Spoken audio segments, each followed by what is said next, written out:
ফকির আছে আমার চাইতে আপনার চাইতে বড়ি, ওই সবকায় ফিতির ঋণগ্রস্ত ব্যক্তিকে দেন। এই সবকায় ফিতির আপনি আপনার নিকটতম আত্মীয় যিনি কারো কাছে হাত পাততে পারে না, কিন্তু অন্তরে অন্তরে নিজের ভিতরে ভিতরে কষ্টে জ্বালায় দুনিয়াতে জীবন যাপন করতেছে, আছে না? কারো কাছে চাইতে পারে না, কারো কাছে হাত পাততে পারে না, কিন্তু কষ্টে দিন কাটাইতেছে। আপনি তাকে সৎকায় ফিরতি তো আপনার করে, কিন্তু তাকে বলেন ভাই আপনাকে হাদিয়া দিলাম, আপনি কি দিলাম? হাদিয়া দিলাম। কিন্তু এগুলা সমাজের মানুষ করে না।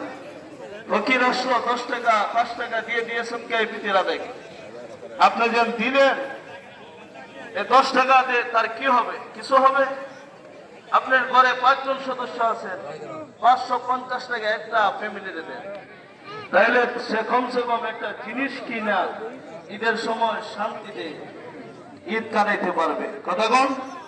এজন্য সদকায়ে ফিতির ঈদের নামাজের আগে আগে আদায় করা উত্তম।